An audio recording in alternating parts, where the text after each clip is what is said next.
And welcome to the Krueger Show, bright and early on a Saturday morning, 9:10 on the West Coast, 10 minutes afternoon on the East Coast. The coach will be in the house here momentarily, and we will have our regular Saturday hit on the Krueger Show, brought to you by Pig It Up Pickle, the best barbecue in all of Northern California. Check them out. They're in Emeryville. They're in Corte Madera.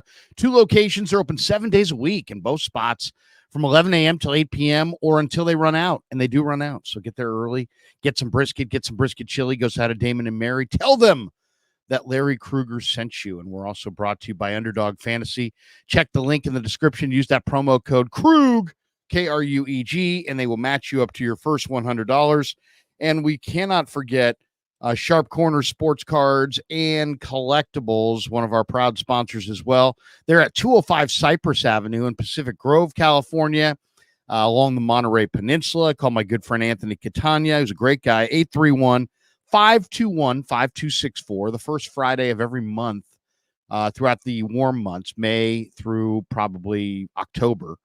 They do a little kind of like a sidewalk deal out in front of their card shop, and they have food and drinks, and all the different vendors down there are out in front of their stores. And it's a real good time. And so go say hi to Anthony Catania. If you're looking for sports cards or sports collectibles, it's hard to find a place these days. And Anthony's got a great place, 205 Cypress Avenue. They're in Pacific Grove along the Monterey Peninsula. So check that out. All right. We're waiting on the coach, but it's funny. I was looking at the chat, and Invader 49er, where is it?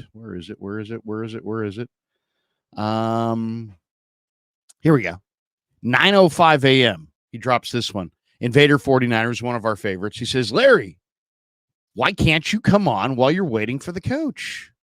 And there is no reason for me not to be able to come on when I'm waiting for the coach, because I'm doing nothing. I'm just sitting here watching some Saturday morning tube, and the dog has been out for a walk, and the kids are getting up. I've already had a little scrambled egg breakfast, so I'm off and running. I have no reason at all to stall you out, so I'm here, and we can we can work into the chat. Kieran, hello, Kieran Pettiford. She says hit, or he or she says hit that like button.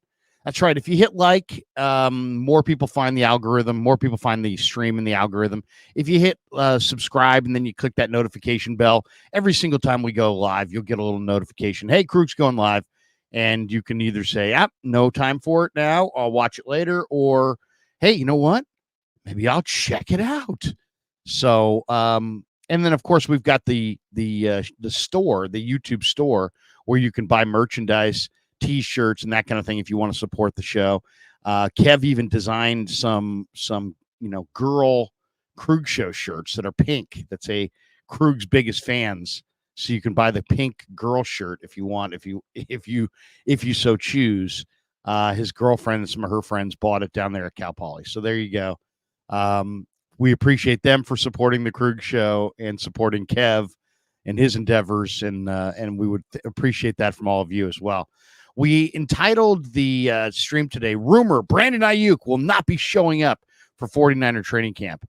There's just so much to talk about on the Aiyuk front, and it just never seems like it just never ends. There's a never-ending amount of dialogue around Brandon Aiyuk. Today, speaking on Saturday Sports Center, and it seems like we're getting these Aiyuk updates a lot on Saturdays, have you noticed? Because Jeremy Fowler from ESPN seems to be the one who is most on this. He's the NFL reporter. It seems like he's always providing somewhat substantive updates, and he appears on the Saturday morning Sports Center and oftentimes shares these nuggets. So if you haven't woke up this morning, or if you missed Sports Center on Saturday so far, which is probably most of you, Jeremy Fowler, speaking Saturday on Sports Center, said the Niners, quote, have not shown a willingness to trade Brandon Aiyuk or reward him with a big contract extension. And he goes on to say, from what I'm hearing, he's going to have an uphill battle to get traded because the 49ers have just not shown a willingness to want to do that. One source told me he wants to either be traded or paid, and the 49ers have shown a willingness to do neither.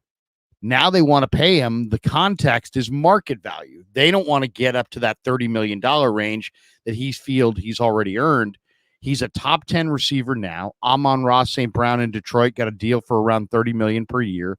So that's just where the market is headed for these guys who put up 1,400 yards a year. So there you have it. This is long and the short of it. Aiyuk wants an extension, and he wants to get paid, or he wants to be traded. And you get the 49ers over here going, no. Just no. I'd like to be paid. No. I'd like to be traded. No. Oh, So, it really looks like we're headed towards what could be a very fractious situation, if that's even a word, between the 49ers and Aiyuk. And I would say, I was listening to Mike Silver driving down to a meeting yesterday, or maybe it was 2 days ago, and he was on. We have a coach in the green room. Coach is in the green room getting ready. So tell Coach, give me this. We decided to go early, Coach, because Invader 49ers like, hey, we're all sitting here and you're sitting there, and Coach is running 10 minutes behind, but how about jump in here and talk to the chat? I'm like, all right. So Coach, anytime you want to jump in, are you ready? Tell me whenever you're ready. You're good. He's ready. With no more further ado, which I've never really actually understood what that meant. The coach joins us. Coach, how are you? You started the show without me because of Invader 49? Is that what you're telling me? Could you imagine? You started our You have show. the greatest broadcast pipes in the history of radio, in the history of YouTube. You That is started just our show because of Invader 49. Well, I've done that before. It's not a first time. I've started the show before, but usually I don't. Usually I just say, you know what, I'll wait, because a lot of people do. Like, have you noticed this? There's a lot of people do their shows like this. Hold on, watch. I'll show you how other people do their shows. Put Coach back in the green room. All right, Coach is going to join us. Welcome to the Krueger Show, everybody. Blah blah blah. A little entree, and now let's welcome in our guest. See, I don't do it that way.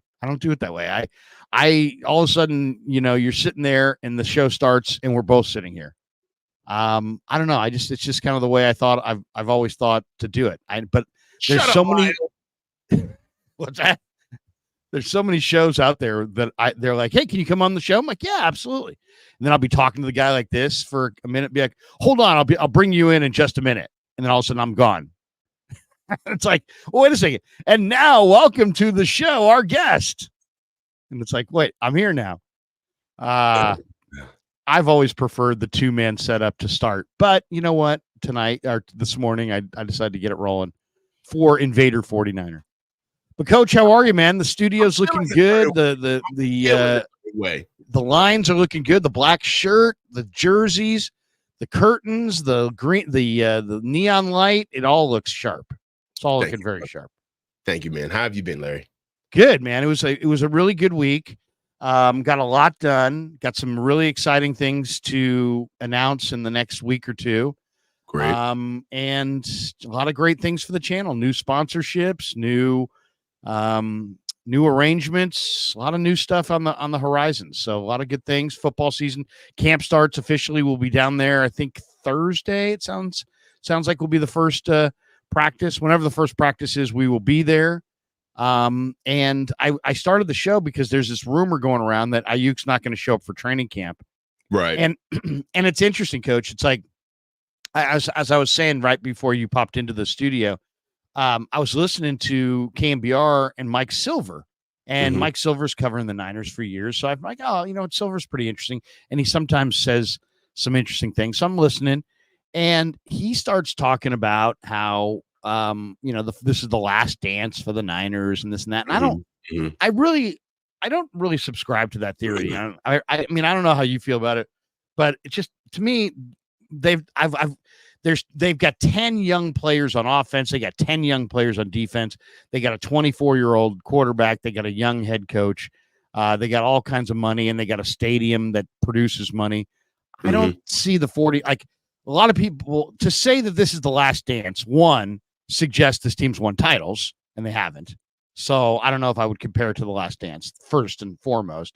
But beyond that, I understand what he's saying. He's saying, hey, this is the last year of Brock Purdy's rookie deal, and things are going to get more expensive after this. And I get it. So it does change some things. But, and that's going to mandate that the Niners are better at drafting and developing and finding guys. And they're going to have to make better decisions with Brock Purdy making a lot of money than Brock Purdy making $900,000. But like, let's be logical about this. They're going to play this season. Whatever's going to happen is going to happen. They're either going to win it or they're not going to win it. And you're supposed to tell me that next year at this exact time, we're going to be looking at the 49ers as they're just a team in the NFC.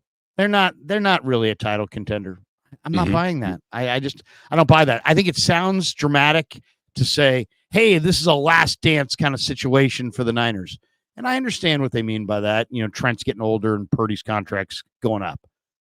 But those are two factors, but they're not the only two factors. And if you told me a year from now, if I had to bet everything I had, that the Niners would enter, let's say, July 20th of 2025, if we're sitting here, are we going to talk about, they really have no shot this year. This is really a transition year.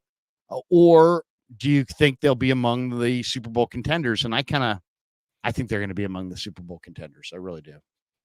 I agree with you.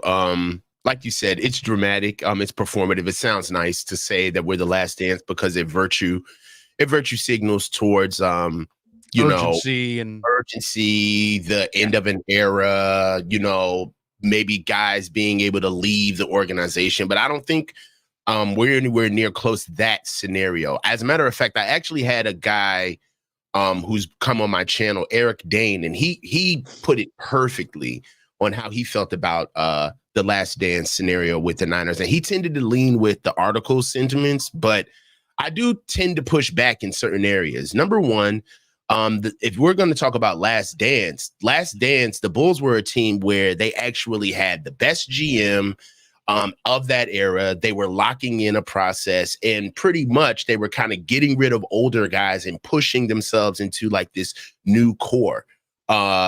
The Niners have had multiple front office guys come, go. We've coached against former guys that are on the staff. We've transitioned out of former players.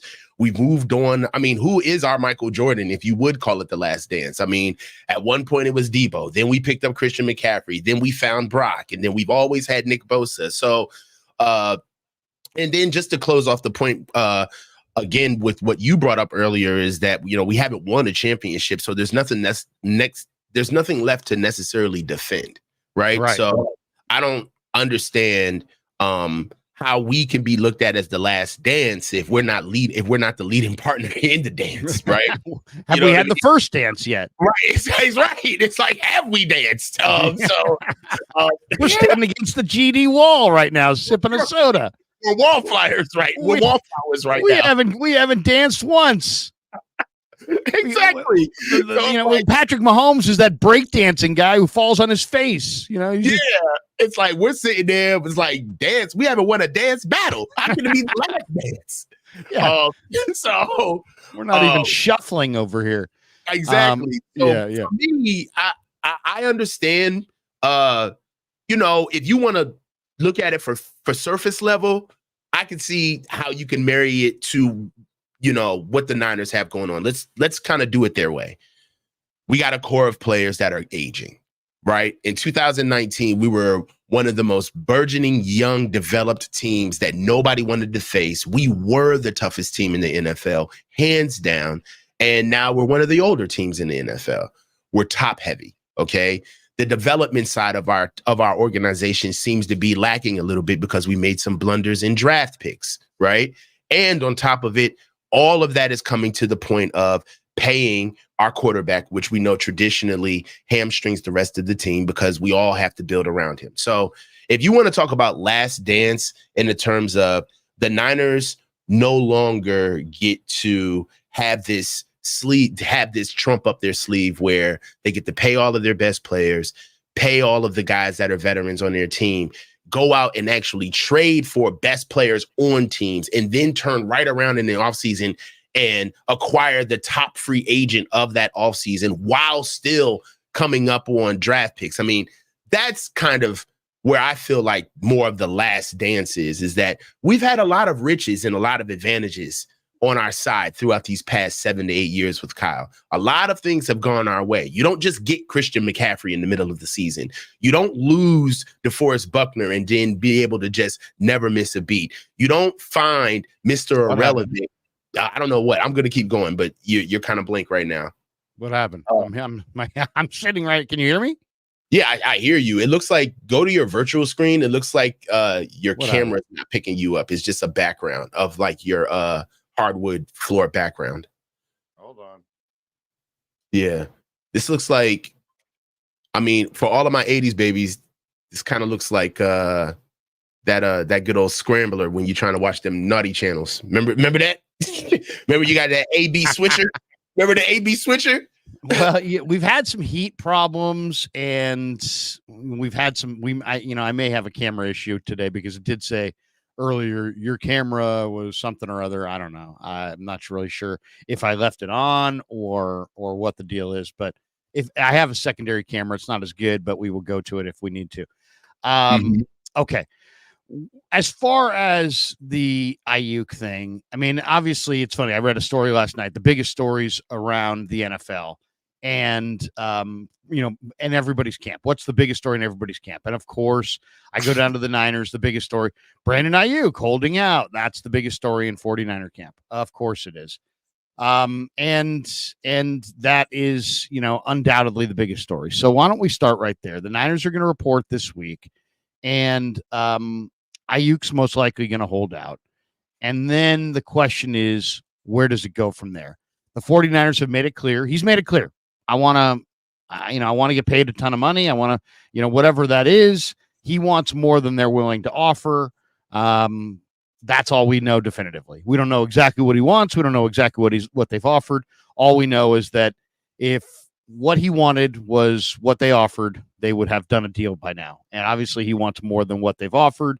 They, want him to be there. They don't want to trade him, but they also don't want him to make $30 million. They feel like they have the upper hand because they do. But then there's the awkwardness of the unhappy superstar in the corner of the room. And I was listening to Silver, and Silver was making the point that, for anybody who's saying, hey, just make him play on the 5th-year option and this and that, and, he'll get paid when we're good and ready. He's like, the people that talk tough like that have never really covered an NFL team from within the locker room, where this is a living, breathing entity. And the thing, the players have their own opinions, and they're not just employees. A lot of times, they're partners with the owners, and they're very powerful. And if Brandon Aiyuk, as one of the leaders and best players on the team, is sitting in the corner of the locker room just pissed, hacked off that he's not being taken care of, and has a really bad attitude, there's a weight of that does weigh down the team and does impact the room and does have an impact on the team's vibe and chemistry. So I guess the question is this. We know the Niners aren't going to pay him this $30 million, at least based on what they've told us so far. We know he wants more. We know he wants more than they're offering. Right. And we got a pretty good indication that he's going to hold out. I don't know for sure, but I would bet almost anything he's going to hold out. He's not. So then the question is, what's the next move? Is the next move the Niners verbalize more hardball and he waits until the 11th hour? I mean, the last second that he needs to come in to have the year accrue is probably 6, 7, 8 weeks into the regular season. He doesn't have to be there for week one. There's milestones, right? So there's all of camp. Okay. Then there's the week before camp, but the week before week one. Right. All right. and then there's week 6 before the trade deadline, right? So there's three milestones that you can count on right now. So one, we know he's not going to be here next week. All right. So he's not showing up. So now we might as well just go ahead and scrap camp. See if they get any type of overtures or get anything going during camp, but he's not going to be there for camp. Now you have to see whether or not he's really going to be dug in to miss real games, right? Missing real games is something that is going to put him in a whole nother echelon of player. It's going to completely tarnish his brand, in my opinion, because when you miss games, like you said, I know logically he is still well within his right to push for the money that he believes he deserves in the market. However, like you said, this is a living and breathing situation with human beings behind it. And it is going to be very hard for people not to see Brandon Aiyuk as derelict of duty or not showing up to work and do your job if you start missing games, because it's not the fact that you don't want to get paid, but it's you want to get paid a certain amount. That is very hard to hold on to as a player and keep your brand pristine or the way you want it to. On top of the fact that football is a sport out of practice, bro. You can't practice football. You have to play football to actually be in shape. And I understand that Brandon Aiyuk is a hell of an athlete, but nobody gets around the fact that they haven't played football. Nobody. No. So while this is going on, this is starting to get to the point where, all right, off season right now, this really doesn't matter, because guess what? Brandon Aiyuk is doing everything that every NFL player in America is doing right now. Working out at home, getting ready for camp. So right now we're even Steven. But once these other receivers start getting on fields, going on one-on-ones, breaking up that connective tissue, making sure they get that muscle memory back, I don't care how dedicated you are as an athlete, you are falling behind. So now we got to start looking at what is Brandon Aiyuk going to be once we get him on the field. Even Nick Bosa himself said, just by missing camp, not games, but missing camp, completely altered his entire progression on how he felt comfortable with the season. So we think that all of a sudden BA is going to be exempt, right? What happened? Look at Debo. When Debo came in out of shape. I mean, there's no way. I mean, there's an impact. I mean, there's an impact. If you miss camp, I would think there's going to be a bigger impact than Bosa's impact, because it's offensive football. So it's about coordination, cohesiveness. You need a quarterback and a receiver to be in lockstep. Bosa, I mean, yeah, he was playing off of defensive tackles and stunting games, but it's not the same. And so I just think that Aiyuk is going to miss. If he misses time, there'll be a price to be paid for that. I guess the question I would have is this. So he holds out. He's not there. Preseason game 1 goes by. Preseason game 2 goes by. The third and final preseason game goes by. Now maybe we're at week 1. Who do you think's got the pressure on him? Because we've already seen like Ryan Clark and some of the people who are media people say, basically already side with Aiyuk. Hey, the Niners should pay Aiyuk. The Niners are screwing this up. Mm-hmm. But then there will be players that will side with the team and be like, hey, man, Brandon's got to get in here. You know what I mean? And then the fans, who knows, right? The fans oftentimes can just kind of blow with the wind. If they hear somebody arguing the player's side, hey, man, the Niners got to take care of their guy. If they hear somebody arguing the team side, hey, man, Brandon's got to get in here and play some ball. Who do you think the fan base is going to hold? Whose feet are going to be held to the fire more? Lynch and Shanahan and the team for not signing Brandon to whatever contract he needs, or Brandon for holding out for that said contract? Brandon. You think so? I mean, I know people like to back their team, but people like to back their players, but then always everybody seems like they're about the team. I mean, I saw the way people turned on Eric Armstead when he went to Jacksonville. It was like Eric Armstead was like everybody's favorite player. And like 2 days later, it was like, F Eric, screw him. He sucks. He's chronic, injured. And, as soon as the team parted ways, it was like he was never on the team. So I don't know. I mean, is it does Aiyuk get the blame because he's going against the team, or does the team get the blame because the fans love Aiyuk and maybe the fans believe that Aiyuk deserves $30 million, and he might. He might. I mean, we haven't even talked about that, but I mean, I don't find his ask offensive. I don't know about you, but I don't. Just because I realize there's guys with bigger numbers, coach, than Aiyuk, but we're talking about efficiency. We're talking about a team that runs the ball the most of any team in pro football. This guy blocks with a vengeance in the run game. He's never pouting at his locker. He's not a me guy. He hasn't been to this point. There's got to be some value in the fact that his traits as a blocker and as a selfless, non-selfish football player, he's a great fit for this team and a team that has this many weapons. Mm-hmm. I mean, look, so this is what I will say. The fans are going to always side with the organization. We love the players, but the facts are is that we were here before Kyle got here. We were here before this entire team got here. So players come and go. That's just the name of the game. So I don't think the fans are going to be blaming the organization because they already have an outset of how they move fiscally, right? They already paid their biggest contract that they feel as though that they need to pay, and that's in Deebo Samuel. He is more of a weapon on this team than Brandon Aiyuk. Do I think that he's a better receiver than Brandon Aiyuk? No, but that's not what we do here. I mean, come on, man. You gotta the money has to match the use case, right? What are you going to drive an 18-wheeler to work for if all you do is work at McDonald's? Like, you don't need that truck. So for me, I feel as though that, BA, he's looking at potential, right? He's looking at where he sees himself and where he's charting himself in the future. But I feel like they're having two different conversations.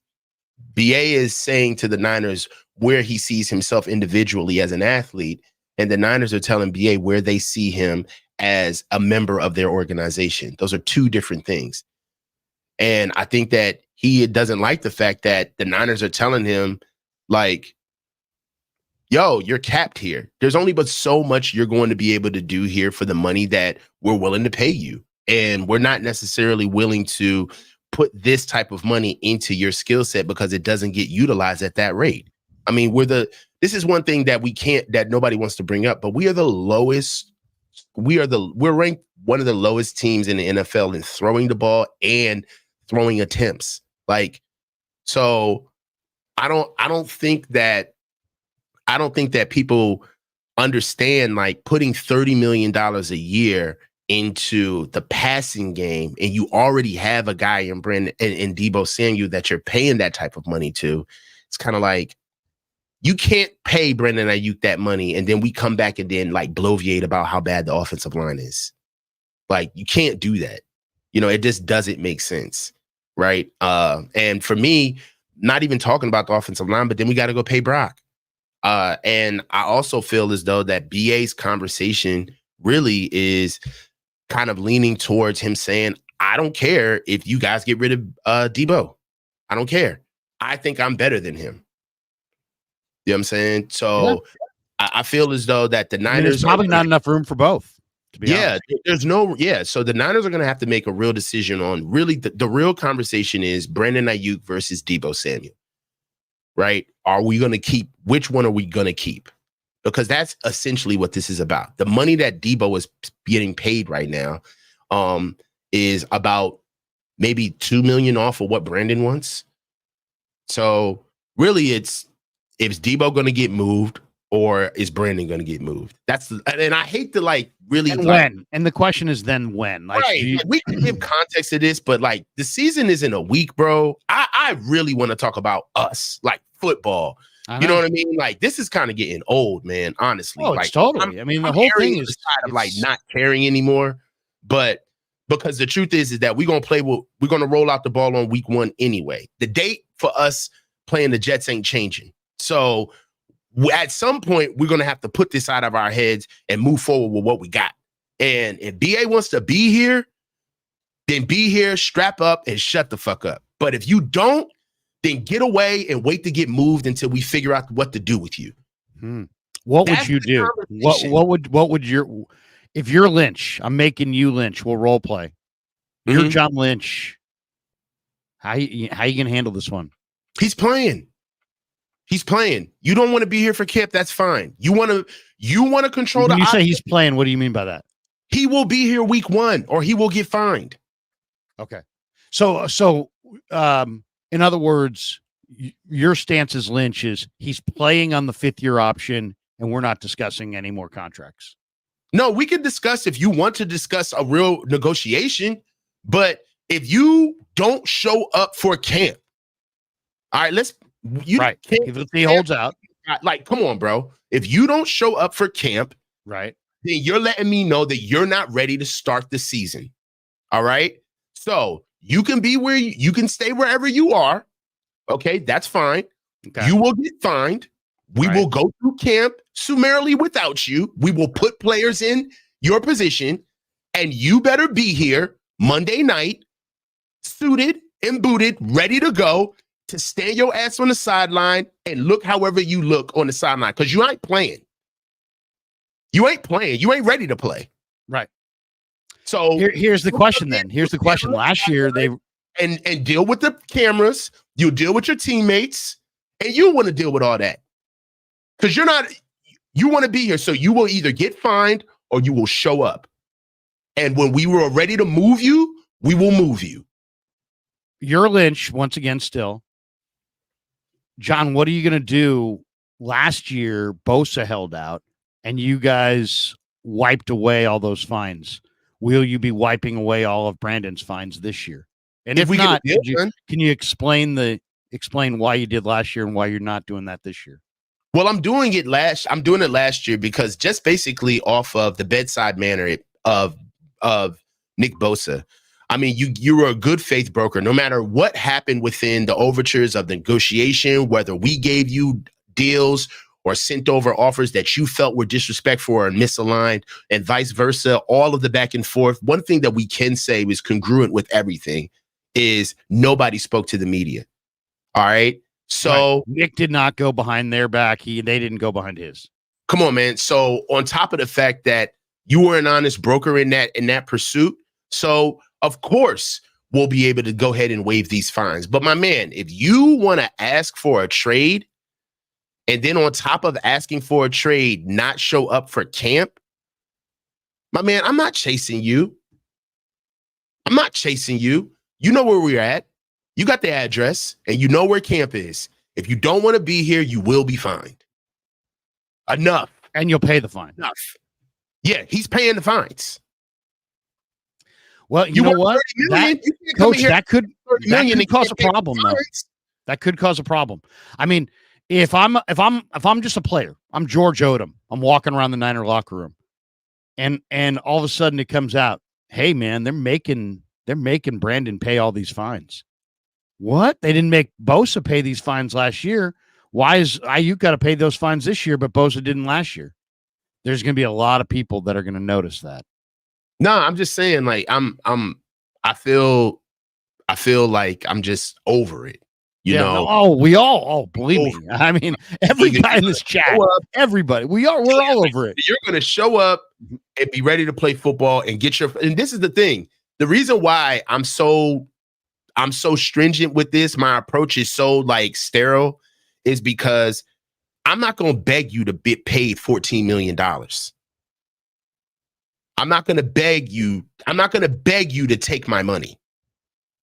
Okay, so there's a difference between you wanting your $30 million and us offering you 26, and that's a conversation that we can have. Now, if the negotiations have gone stale, that's cool, but we can chew bubblegum and walk at the same time. Bring your ass to work. I'm still paying you $14 million. Stop acting like my money ain't good here. Well, and people act okay, and then people get buried in the back and forth on this. Like, well, he's worth 30. Yeah, see, the rules stipulate that you can be a free agent at a certain point. He's not there yet. So, yeah, you're right. He's played to the level where he's as good as a $30 million receiver or close to it. But his contract states on the 5th-year option that he plays at $14.1 million. That's the rule. So, yeah, should the Niners, would it be a great gesture for the 49ers to say, hey, you're one of the best receivers in football. Let's get a long-term deal done here? Absolutely. But he is one of the best receivers in football. It's not. Oh, you're saying he isn't or is? He is. Yeah, he is one of the best receivers in football. Yeah. And so, but they're saying, we're going to pay you when it's time to pay you. And he's saying, pay me early. And that's okay. They can pay him early. Wait a minute. Isn't that true? We can't do that, Larry. The Niners, they took too long to start negotiating. But he's on his 5th-year option right now. He's not. They did it earlier though. The Niners. If we're looking at all of this now, the Niners waited too long to start negotiations with BA. They should have did it earlier. Isn't this 5th-year? I mean, I'm asking. I don't know. Mm-hmm. Isn't this 5th-year option just what you have a right to give to a first-round draft choice at the end of their rookie deal? Isn't the rookie deal, if you're in the first round, there's a potential that somebody can or cannot exercise their 5th-year option. You have a 5th-year option on a first-round pick. So that's the rules of the game. The Niners didn't write those rules. That's just the rules of the game. So they're right now paying him. They're scheduled to pay him 14.1 on the 5th-year option. He's saying, hey, you know what? Take care of me. They're saying we really don't have to take care of you in any kind of long-term situation, really not this year or the next couple of years. If we want, we can pay you on the franchise tag. That's what the team has available to them. He's saying, no, I don't want the franchise tag. And I don't want the 5th-year option. I want a long-term, big money deal, with lots of guaranteed money. And, I want the big boy deal. Okay. That's fine. But since he's on the 5th-year option and they're not in any way obligated to pay him this extension, to me, it seems like he should be willing to negotiate. Let's see. I want 30. Okay, we want to pay you 28. All right, now we're in the midst of a negotiation. And to me, there should be a little bit of give and take on both sides, but definitely on Brandon's side as well, because the Niners are basically saying, hey, yeah, we have you at the 14.1, but instead we're going to extend you and give you tens of millions of guaranteed monies going forward. But hey, we don't want to pay you at the very top. How about close to the top since we're doing this a year early? I think that's what Lynch and the Niners are saying. I personally believe that this guy is the perfect wide receiver for what they do as a running football team. And I think it's hypocritical, to be honest, to have this many weapons, to spread the ball around as much as you do, to basically limit. That puts a limit on what Aiyuk's touches are, and then you're like, well, your stats are limited. Yeah, but wait a second, this guy's got 28 catches of 20 plus yards. It's the second most in football, and the guy who has more than him has 181 targets, and he did it in 105 targets. There's value in that level of efficiency. I throw you 105 balls and you get 1,300 yards. That's an incredible season. So to me, his efficiency, his blocking, and his attitude and his toughness take him from whatever his statistical shortcomings may be. And they're not significant, right? He's right there.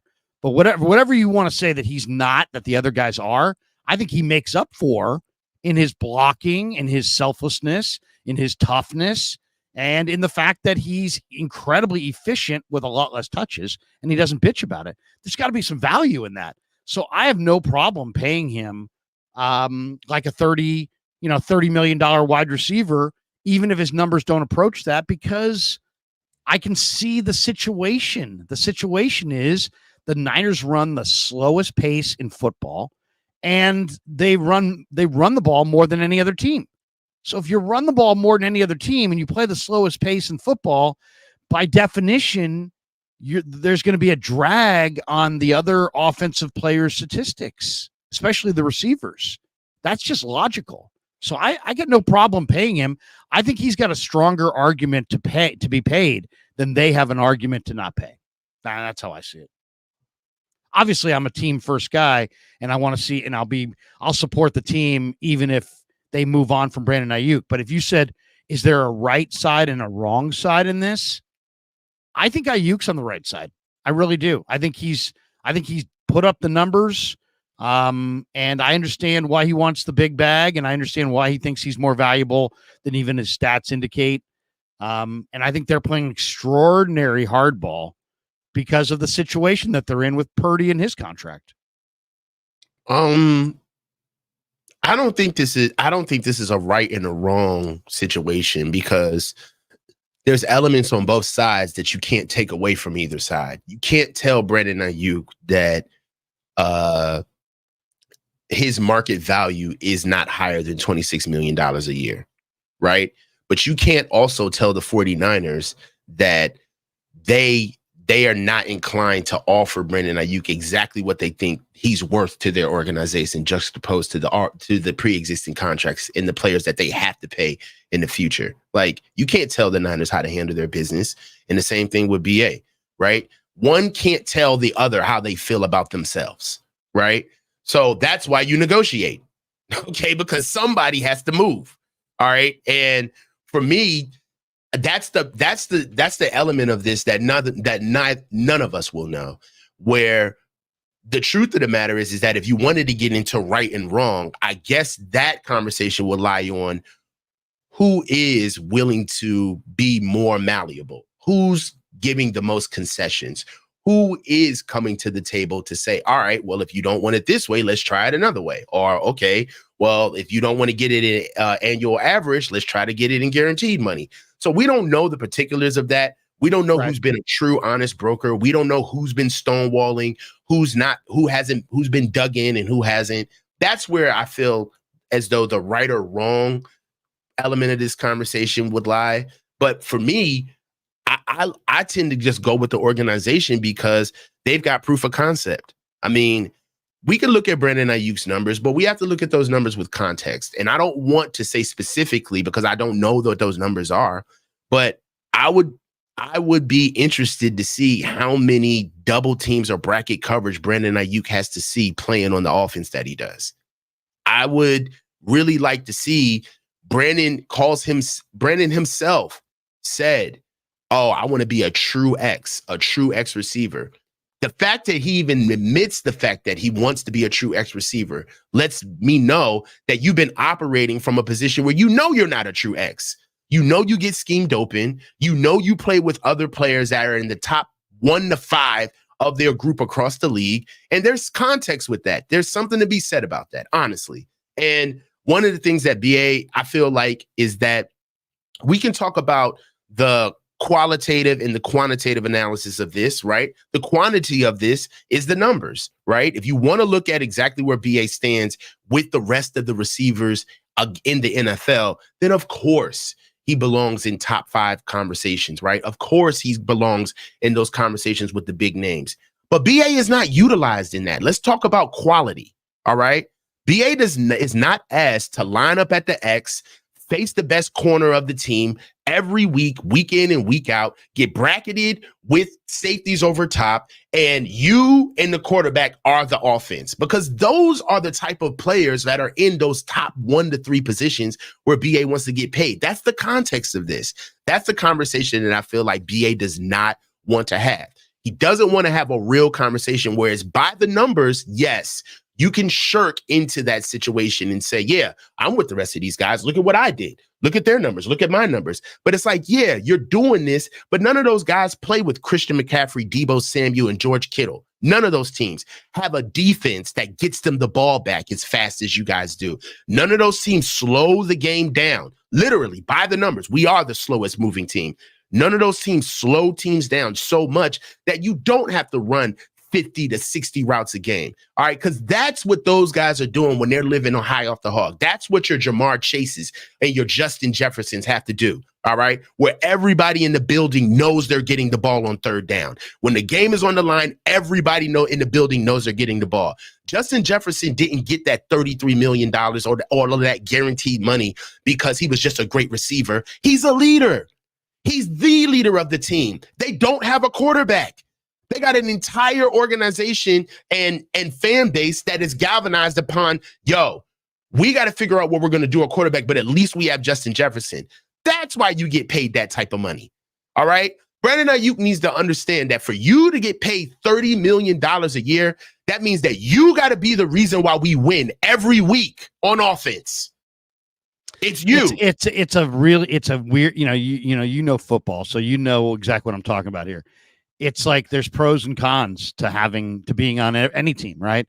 If you're on a bad team, the cons are that you're probably going to get a lot more hits because the coverage is going to be tilted your way, and the defense is waiting for you to make a play because you're the only guy. But your numbers could be really, really fat because, as I just said, you're the only guy. Then if you play on a team like the Niners, it's like, yeah, there's a drag on your targets because there's McCaffrey and there's JJ and there's Kittle and there's all these other guys. Make the 30 worth the money. But at the same time, there's a drag on your targets. But then there's also, when you do catch it, you don't have 5 guys ready to keyhole you because they're defending CMC and Debo and these other guys. So there's like an upside to playing on a deep team and there's a downside to playing on a deep team, and then your numbers all exist within that, and then there's winning and losing within that, and then it's like then you get paid based on your numbers. I mean, it's not an exact science, and the value of a player in an offense can be interpreted as different value. Like you could say, hey man, this guy is like you said it. You're not going to get the money until you're the guy. He could claim right now, I'm the number one target in an offense that scores 30 a game and went to the Super Bowl. I'm the number one targeted receiver. I'm the number one option when the quarterback drops back to pass. I'm doing my part. I mean, he could say that. And he could also say, and in the midst of when the ball doesn't come my way, I'm not complaining about it. I'm not causing a lot of headache for Kyle by demanding the ball when I don't get it. I'm easy like Sunday morning, man. I'm trying to fit in and blend in and be productive, but not demand the ball. I mean, I'm sure Aiyuk could say a lot of those things, and he does do a lot of things that don't show up in the stats, like blocking and like extra effort and carrying out fakes. I mean, he's a complete player. Here's the question: why do the 49ers have the stance that they do, from the standpoint of they don't want to pay him? I get that part of it. Why do they not want to trade him? Or I was told, I brought this up to another guy this week, and he said, Krug, you're missing the point. And I said, great, fill me in, because I miss the point often. He said, they do want to trade him, but if you say you're going to trade him, the value goes down. They want to maintain his value. So when they say they don't want to trade him, what they're saying is they do want to trade him. They just don't want to trade him for what they've been offered. What the price is. Yeah. Yeah. So that's what this guy's point was, is that there's a price. And there's a good article out by Lombardi on The Athletic about all the different teams that potentially could be after Aiyuk. And Mike Florio, by the way, I played this video yesterday. Florio went on the Pat McAfee show, and he said, I'm told there were 5 teams during the NFL draft that were willing to give Brandon Aiyuk the money he wanted, but they couldn't work out a trade with the 49ers. So he's, Florio's using that as a way to try to put pressure on the Niners. Like, yeah, other teams will pay this guy. So you guys either got to pay him or you got to trade him because other teams will pay him. But I was saying Lombardi has an article out in The Athletic about, all the different teams that potentially, could trade for Aiyuk, from the Falcons to the Patriots, the Steelers, Jacksonville, the Raiders, the Colts, the Chargers, and the Commanders. And basically he's saying that, that all these teams could make better offers, that basically, that John Lynch will trade Brandon Aiyuk to any one of these teams, but that he wants a better offer than what he's been offered thus far. And he probably wants more than just a, 2025 third round pick. No, you need a player. Yeah, you need to have a player because of the way this thing is structured and the fact you're inside your Super Bowl window. Where we are right now, we need a player. We can't It's got to be a player. Yeah. Moving BA for picks right now does not help the season at all. It's a loss. It's a loss. It's a loss that is a loss that the players and the fans are going to both be pissed about. Yeah, and then the only way we make it a win, by the time we make it a win, nobody's going to care, especially if we don't win the Super Bowl. So even if that pick turns into a player that ultimately turns into a piece that we love, nobody's really going to care because of what we missed on the way for him to actually become a guy. So, that's why we're hamstrung. Picks really don't help us in a trade. Right. But players do. And I guess the question is this: if you're John Lynch and your stance is, hey, we got a contract for you, $14.1 million, 5th-year option. Show up and play. We're not talking. We're not trading. We're not doing anything. Show up and play. And he holds out, and he doesn't show up, and he doesn't play. What do you do if you're Lynch? Do you sit there inside your Super Bowl window and just be like, oh well, and let this situation play you? And we know he's going to show up because he's not going to have a year not accrue, but he might show up right at the deadline, which could be like week 8, and then that's a nightmare. That's a nightmare, right? Because at that point, only one team gets the first round bye. I mean, what's the precedent? Who's done that before? Who's shown up at the last second? I don't know if it was the last second, but we saw Emmett hold out for a few weeks. Dallas lost a couple games. Maybe hold out a while. There has been a player that waited until the deadline and then showed up at the deadline to accrue the year. And to me, you can't let that happen. I mean, to me, you can't let Aiyuk ruin your season that way. I don't think that's on the table. He'll probably he'll show up. I would have him showing up during camp. I don't think he'll miss all of camp. I would be very surprised if he missed all of camp because there is an element to BA's game where I think he understands, like, man, he's a competitor. I need to be out there to get better. He's only going to miss but so much. I do believe that if he comes back without a deal and comes back to camp, I mean, he's all but gone. I feel like he's going to be absolutely livid that the Niners kind of like forced his hand to make him show up. But for me, I think that he'll show up mid-camp. Hopefully they get some type of conversation going. Because from what I've been hearing is that they've been close numerous times, but it just keeps falling apart at the end because there's like things switching up, right? There's some people that are kind of like not being honest brokers at the very last second, and they're trying to switch things up, which basically kind of like it's a domino effect, and it just basically kills all of the work that was done in the negotiations that they've worked so hard to get there to. So I have been hearing that it's gotten close multiple times, but there's some people who just aren't holding up to their word. So it's the deal is there to be done. They can get this deal done. It's not it's far from it. The frustration is that this deal is so easy to get done. It's far from as difficult as they're making it seem. It really is. What would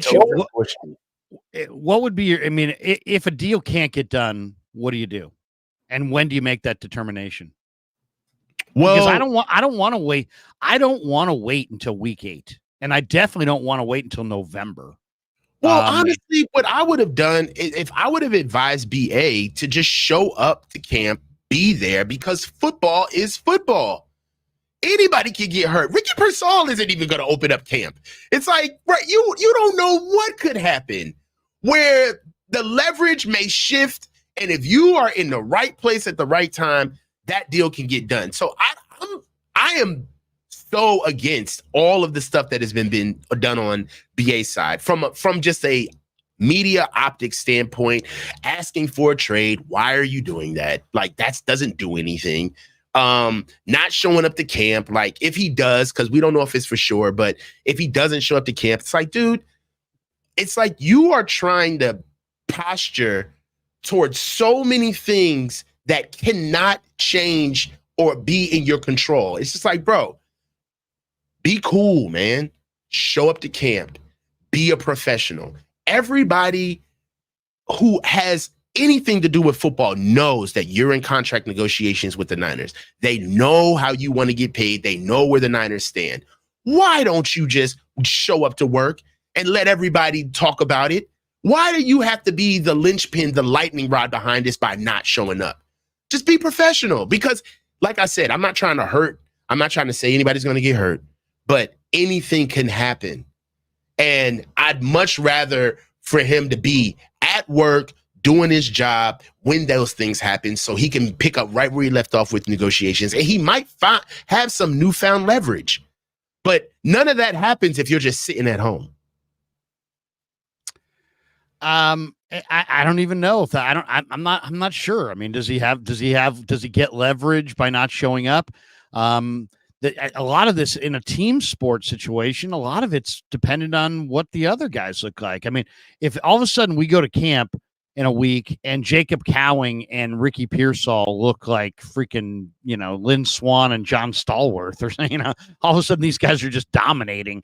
That's going to hurt Aiyuk's leverage. If all of a sudden Debo shows up and Debo's phenomenal, looks incredible, he's going to have a career year, that hurts Aiyuk's leverage. I mean, what helps his leverage if all of a sudden Pearsall's hurt and Cowing's hurt and Debo doesn't look like much. And now it's like they need Aiyuk desperately because they have no more receivers. And then all of a sudden it's like, dude, pay him whatever he wants and get him in here right now. So once these guys take the field, you lose a little control on both sides, and it starts to get out of your control. It's like all of a sudden, if Pearsall's a stud, now you're probably not going to get what you want. But if Pearsall gets hurt, now maybe you get every penny you want. The Athletic went through. I mean, here's the one thing that also I think is interesting to me. All these other teams have their levels of desperation, right? So, like, I just saw the list of like the head coaches that are going to be fired first. Robert Saleh is favored, by the way. Mike McCarthy is second, but Robert Saleh, the Jets head coach, is favored to be the first head coach fired. So there's pressure, and not everybody is Kyle Shanahan. Not everybody has just a 5-year extension and they're going to be here no matter what. A lot of these coaches are on the way out if they don't get things going in a lot of these situations. So that's also part of this equation. But the thing that interests me is that everybody's got a price. Like you name a player. Hey, for any organization, you go up to the boss and say, I like employee 5. Okay, he's got this value. We'll give you $10 for him. No, he's got more value to us than that. We'll give you $10 million for him. $10 million? Oh, are you kidding me? You can have him. You can have him for $10 million. So in other words, everybody's got a price. Everybody's got a price. And I know the Niners don't want to move Aiyuk, but they've got a price. And so I went down, I did a video this week about the one asset or player or asset that these teams that want Aiyuk could offer the Niners that would make Lynch go from we're not trading him to he's yours. All right. And so tell me if you agree with some of these like what I think is the asset that would move the needle. For New England, if they want Aiyuk, and supposedly they do, supposedly they've already asked for Aiyuk, they've got Christian Gonzalez and Jabril Peppers and Demario Douglas and guys that the Niners would like. But to me, for New England, if they offer the Niners ever their 2025 first round pick over Judon or any of those players I just named, if they offer that piece to the puzzle, I think they go to the front of the line as far as Aiyuk. I don't want to trade Aiyuk, and I definitely don't want to trade Aiyuk for picks. But if they're willing to give up their 2025 first, as bad a football team as I think New England's going to be, and as much as the Niners need, good players in the future with Purdy getting paid and maybe a new left tackle with Trent retiring at some point, they could wind up with the first pick in the draft in that situation. To me, if New England offers their first round pick next year, then I'm absolutely listening, and they're at the front of the line. Okay. For Pittsburgh, there's been a lot of talk about, I've heard names like Darnell Washington and Alex Highsmith, Nick Herbig, Dan Moore. None of those guys really excite me that much, even though I do like Highsmith. To me, the name for the Steelers that if they threw him in the trade, all of a sudden, if I'm Lynch, I'm like, okay, I'll consider this, is Minka. Minka Fitzpatrick is the star free safety. The Niners lack a free safety. If Aiyuk is going there, if they're really trying to impress on an offer Minka. And now I think Lynch is listening. You know what I mean? I don't think we're not trading him if Minka is on the table. For Jacksonville, supposedly Jacksonville may offer Christian Kirk, Walker Little, but they're also talking about maybe Trayvon Walker. Some people have thrown out Brian Thomas. To me, if Jacksonville comes knocking, it would have to be one of those two guys, Brian Thomas or Trayvon Walker. I'm not making a move for Christian Kirk. I'm not trading him for Walker Little. Christian Kirk is the reason why we're in the middle of all of this Brandon Aiyuk shit. That is so true. That's a totally true point. And that is what Coach's point is. What Balky paid Christian Kirk in free agency set this wide receiver market on a different trajectory, which is why we're sitting right here right now. Because of the money that Balky is screwing us from the grave. Yeah. Way to go, Trent. Way to pay Christian Kirk all that ching. It's awesome. Yeah. Give him all that cake, and now the rest of us are screwed. But Brian Thomas, Trayvon Walker would be the two guys that would make me go, whoa. They're offering Brian Thomas, I'm interested. They're offering Trayvon Walker, I'm interested. Raiders, it would have to be Devontae Adams. It would have to be Devontae Adams if you went to the Raiders. Too old, Larry. Yeah, or Devontae Adams and then something. Maybe Devontae Adams, Michael Mayer, Devontae Adams, Tyree Wilson. The trade Dave had was Malcolm Kuntz and a third. There's no chance in hell. There's no chance in hell the 49ers would trade Aiyuk for Malcolm Kuntz and a third-round pick. That's not happening. Not happening. And then there's the Jets angle on Devontae. What if you traded Aiyuk for Michael Mayer and Devontae and then flipped Devontae to the Jets and got a Michael Clemens or a Jermaine Johnson or there's a lot of talk that Hassan Reddick may get moved again this summer by the Jets. Hassan Reddick was traded to the Jets, but he doesn't want to be a Jet. I don't know if you saw that story. He doesn't want to be a Jet? No, he doesn't. He wants out. He's already wants to be traded. And there's talk that they're going to wind up trading him before he ever plays it down for them. So, what?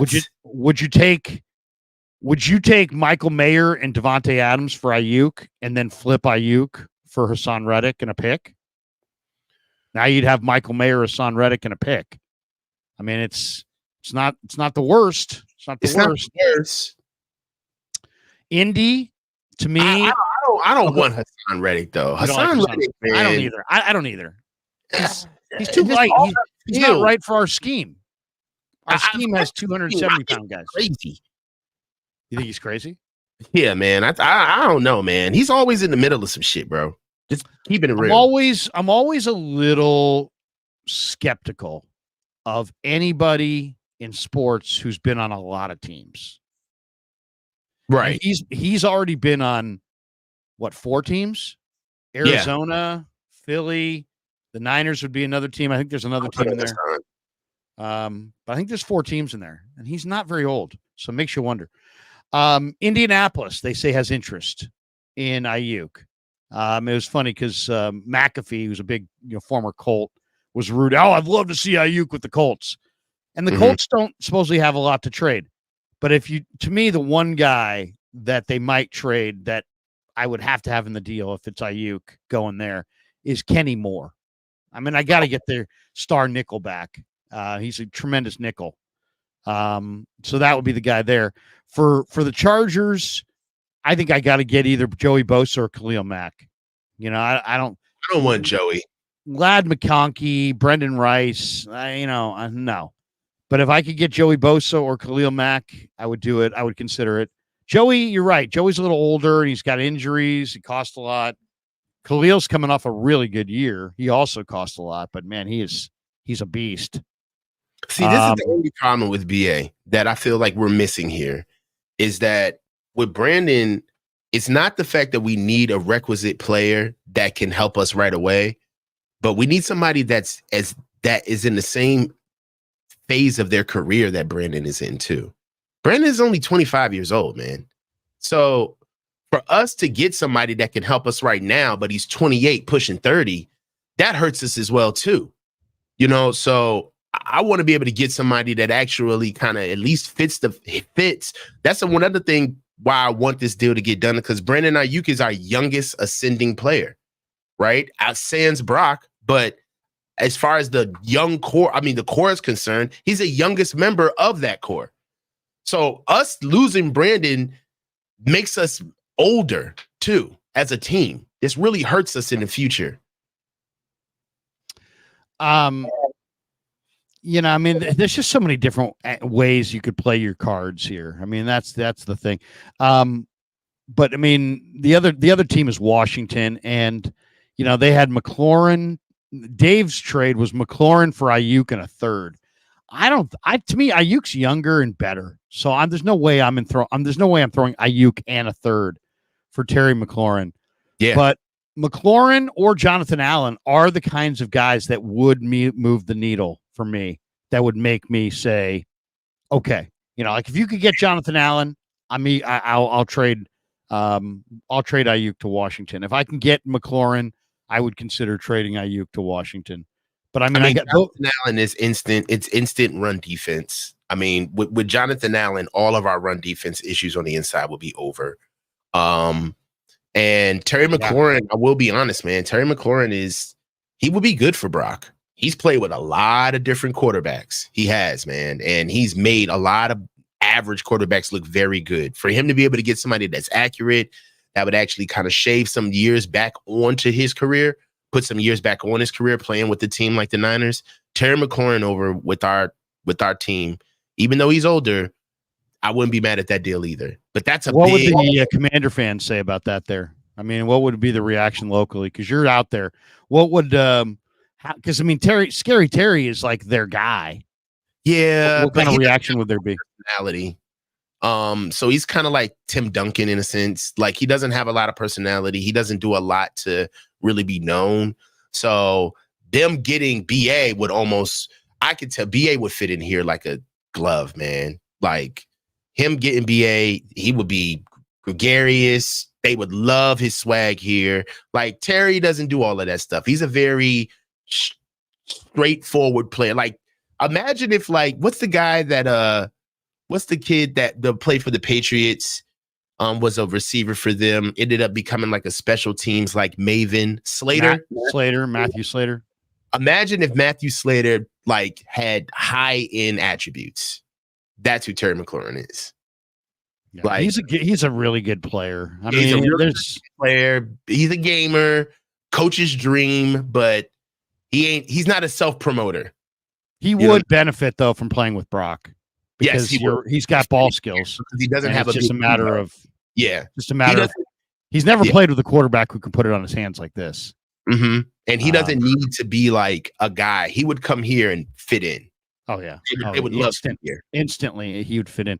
Harold Reynolds says Aiyuk is not going anywhere. Let me read a couple of these starred chats. Kieran Pettiford, I asked before, are you a woman or a man? He says, I'm a man, Larry. I'm a man. I'm 40. Sorry, Kieran. You know, I wasn't sure if it was Irish. It's probably an Irish name. But anyway, I apologize for that, sir. Clarsart 49. Larry, when is your way too early 53-man roster prediction? I mean, I can give it to you right now if you want. I'll give it to you in a speed. I'll give you the speed version right now. They're going to go 3 quarterbacks. You got it with 3? Yeah, I think they're going to go 3 quarterbacks. Purdy, Dobbs, and Mordecai. Allen beats out Mordecai. I think they will go 3 quarterbacks. I think they're going to go 5 running backs with McCaffrey, Juszczyk, Mitchell, Mason, and Schrader. And Taylor and Garendo, I think, either get cut or maybe Garendo's hurt. But I think Schrader beats out Garendo. So I said 3 quarterbacks, 5 running backs, 3 tight ends: Kittle, Logan Thomas, Braden Willis playing on the practice squad. 5 or 6 wide receivers: Brandon Aiyuk, Debo, Juwan, Pearsall, Cowing, and Conley. I think Conley gets the last job over Bell, Gray, Taylor, Tay Martin, Tariq Owens. So I got 6 receivers, 5 running backs, 3 tight ends, 3 quarterbacks. And I'm going to go 8 O-linemen: Trent, Banks, Brendel, Feliciano, McKivitz, and then 3 backups: Jalen Moore, Dominic Pooney, and Spencer Burford.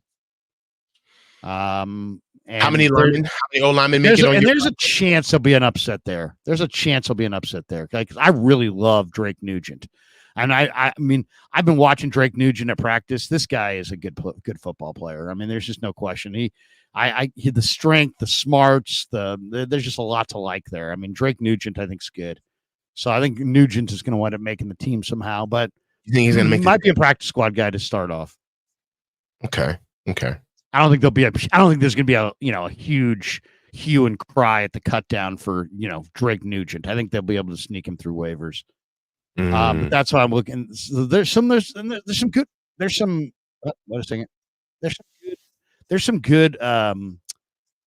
Some good backup offensive linemen that are probably going to get cut in that situation. Defensive line, I'm going to go with 10, and I'm going to say it's Bosa, Collins, Hargrave, Floyd, your front 4, then Drake, Jordan Elliott, Givens, and Gross Matos, your second 4. And then the final 2 guys I think are going to be Robert Beal and Evan Anderson.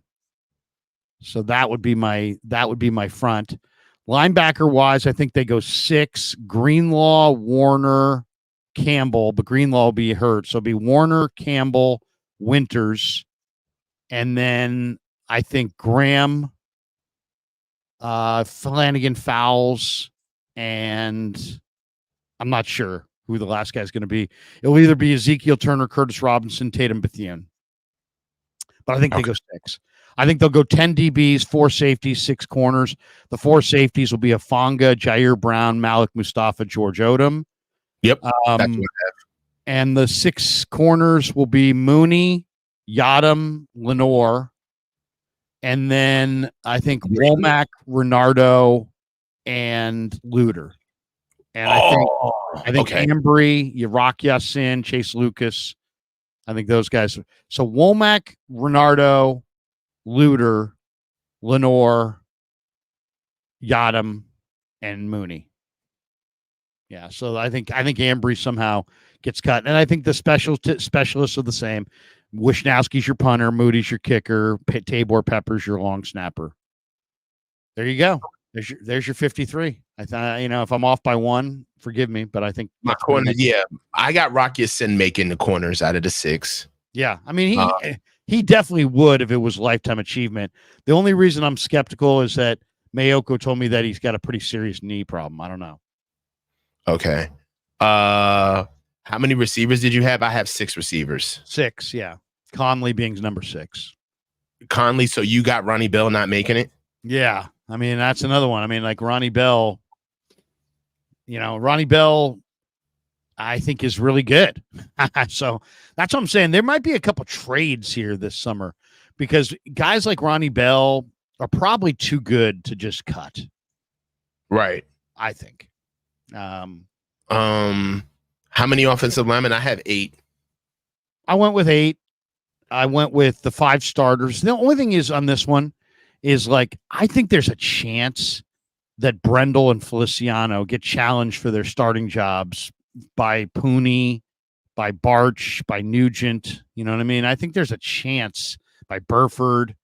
I think there's a chance that Brendel or Feliciano doesn't make it, or winds up being Feliciano. I think could play off the bench, but if Brendel doesn't make it, I could see him being traded. because I mean, you've got Barch, you've got Drake Nugent, you got Bryson Mays, you got Nick Sakel, Pooney can play center. I mean, you got a bunch of guys who can play center, and I'm not, and Brendel makes $5 million. So, I mean, I could see Drake Nugent outplaying Brendel. So we'll see. We'll see about that. I'm a little, my most fluid area there is offensive line, because I also think Kingston looks like a lot. Like if you see Kingston in practice, he's like got this power lifter build where he's tremendously explosive. Mm-hmm. And you can see how he got 36 reps of 225, and he's got athletic, movement ability. He doesn't have big bulky legs. He's got kind of, the legs where he can move.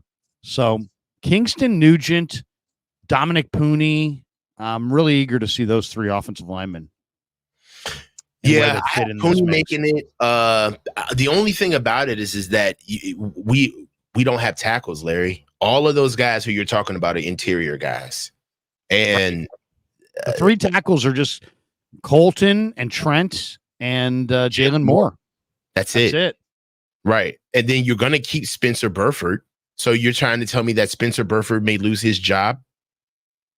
That's what I'm saying. I think the value, I guess I would say it this way. I think the value of Spencer Burford, Dominic Pooney, Drake Nugent, Jarrett Kingston, like long-term, outweighs the immediate upside of Brendel and Feliciano.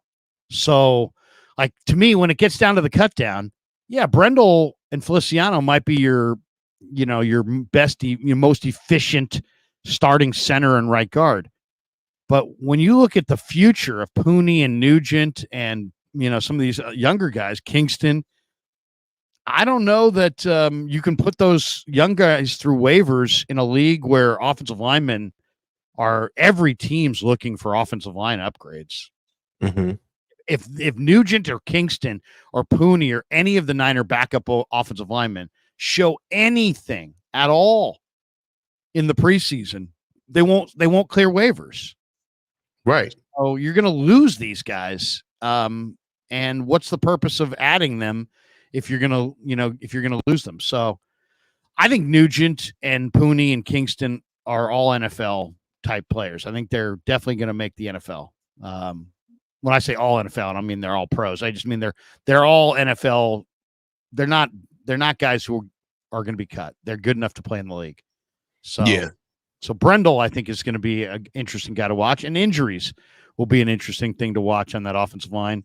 And then of course you always got to, the way this thing works is that there's some guy that the Niners coaches and scouts are super high on that's in somebody else's camp that they just couldn't get.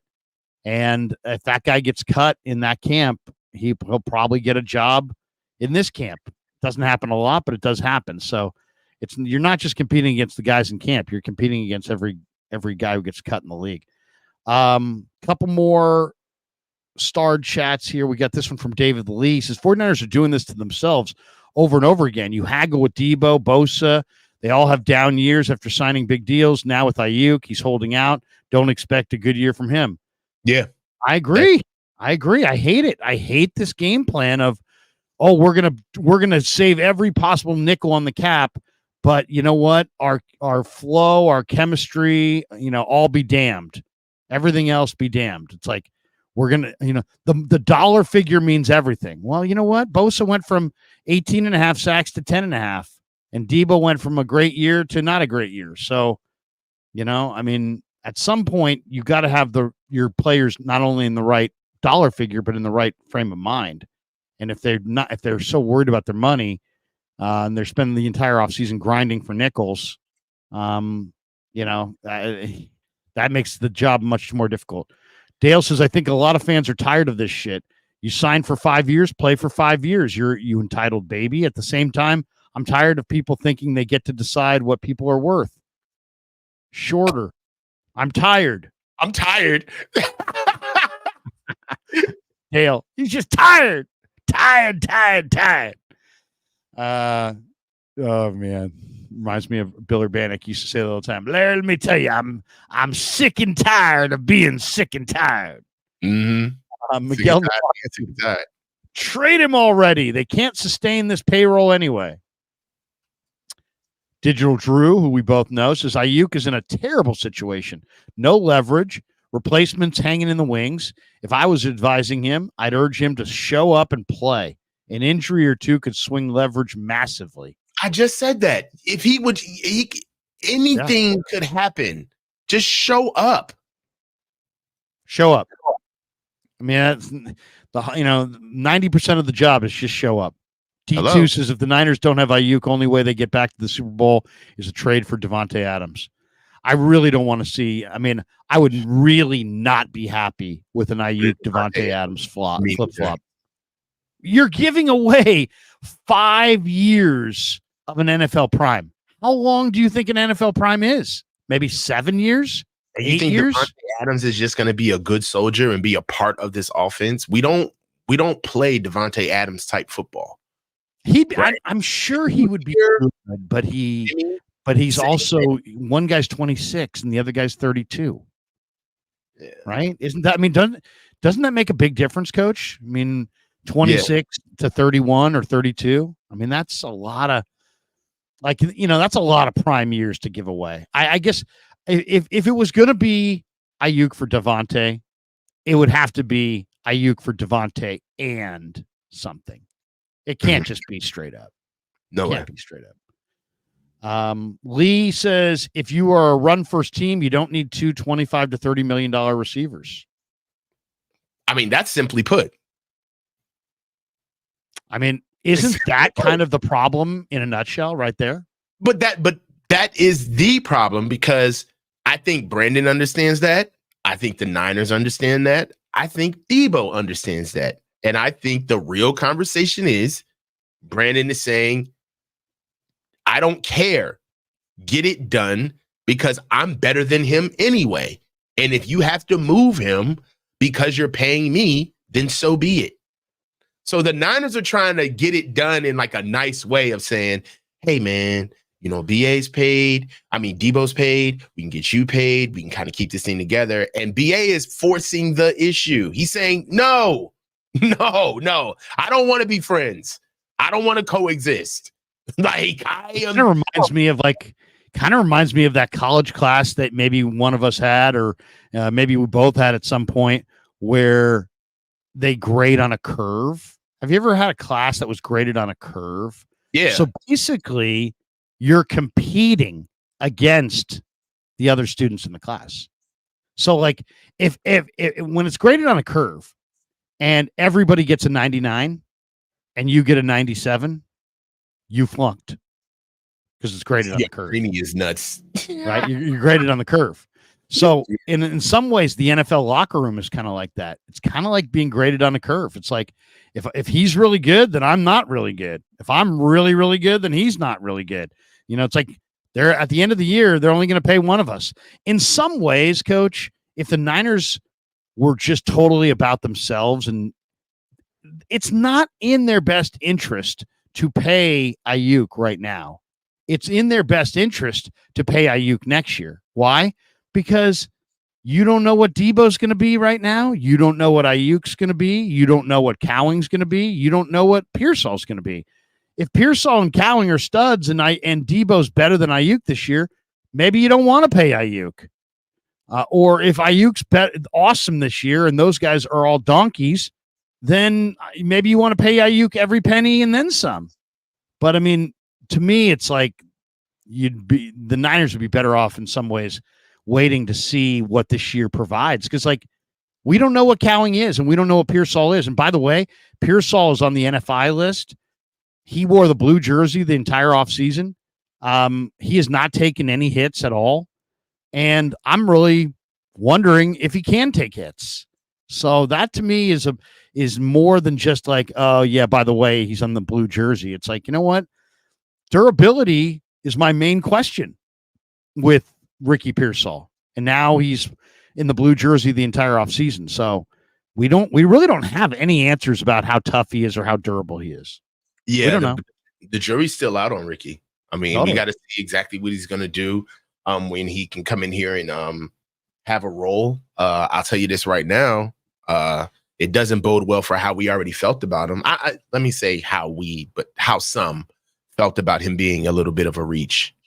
So we got to see if he can withstand the physicality of the NFL. The book is already out on him, where there's been people chirping if he can get open versus man on coverage, bump run coverage. So the physicality. I would have gone with Xavier Legette. That's who that was the guy. I mean, I won't try to bury it now because they went with Pearsall. I wanted Xavier Legette. He went the next pick. Honestly, Xavier Legette would have. I feel as though having Xavier Legette in the building would have made the BA situation look completely different. I agree. I think why do you feel that way in the building? Bigger, faster, stronger, more dynamic player, more along the lines of kind of like what you would want in a polished side of Debo.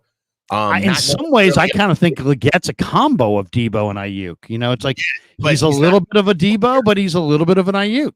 Yeah, but he's not the route runner BA is. But I do understand what you're talking about. The pop now, put his foot in the ground and just take off. He's an instant bucket in the open field the way Debo is. But he can go and take you deep, man. And if you're a small corner, he will bully you. He's big guy. So I do feel like going for the Legette pick would have been something that would have had BA looking like, all right, well, they kind of like are showing me exactly where they want to go with this. You know what I mean? I think it would have just hit differently. But at the same time,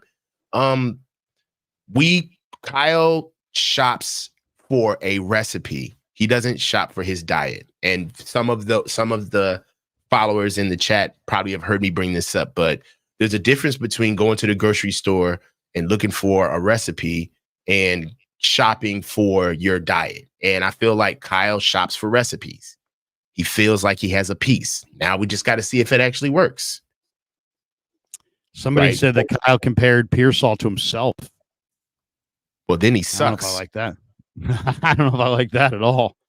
Then he's trash. One guy's a coach in the league, and the other guy's a first-round draft choice.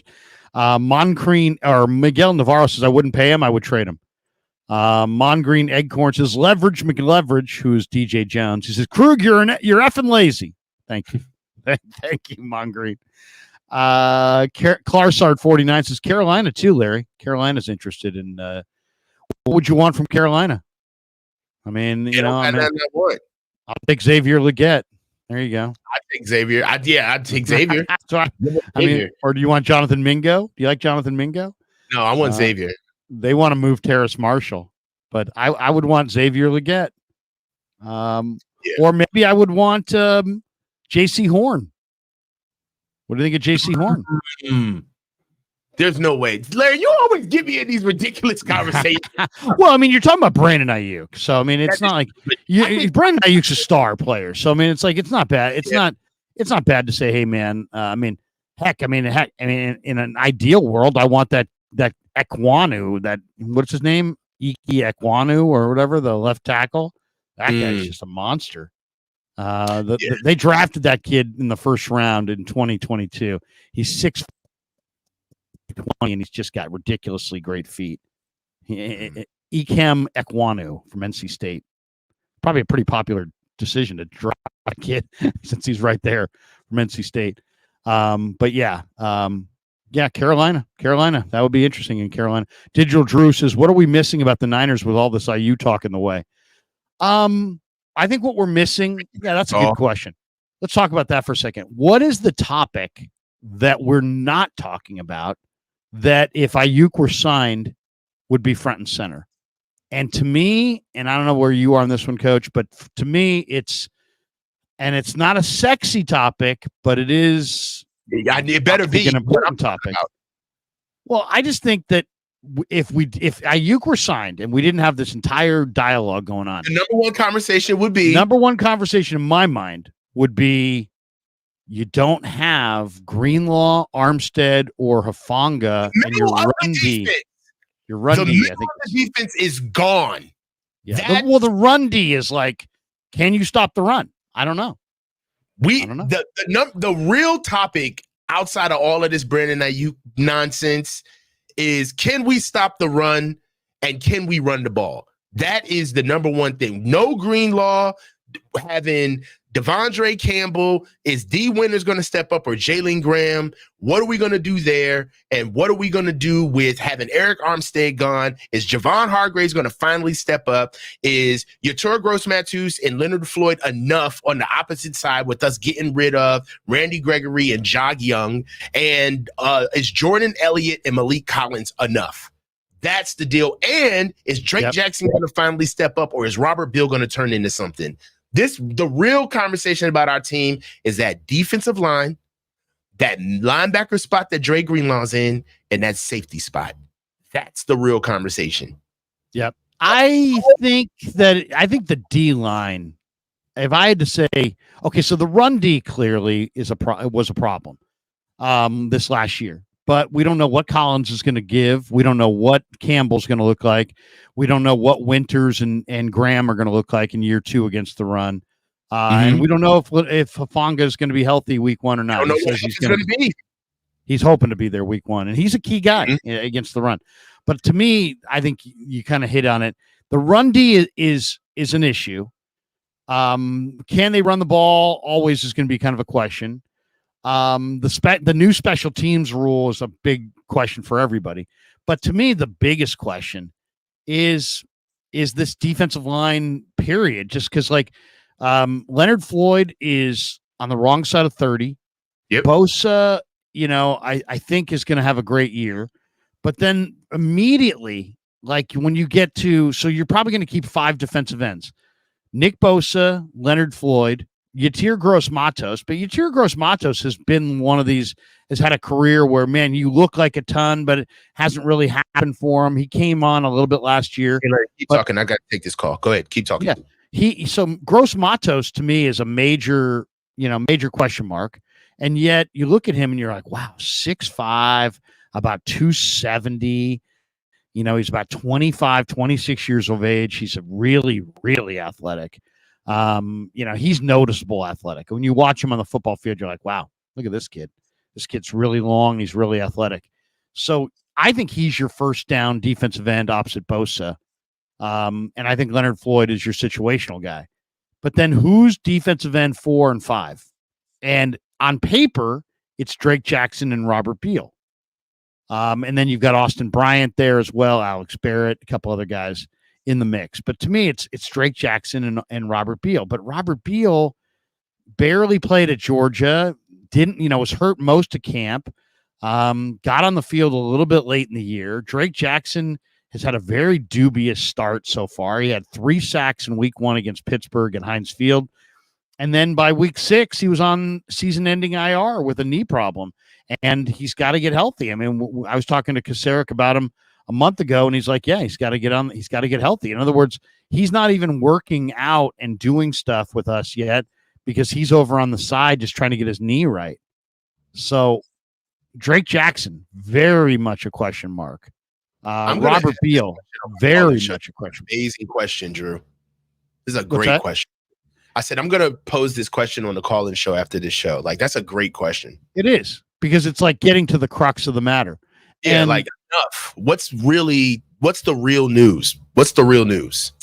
To me, if there was an article written about a week or 2 weeks ago, and I think I brought it up to you, Coach, and it was one guy on each team that is really on the hot seat and probably gets cut at the cut down. And Isaiah Foskey of the Saints was on that list because of all the depth they've accumulated at defensive end.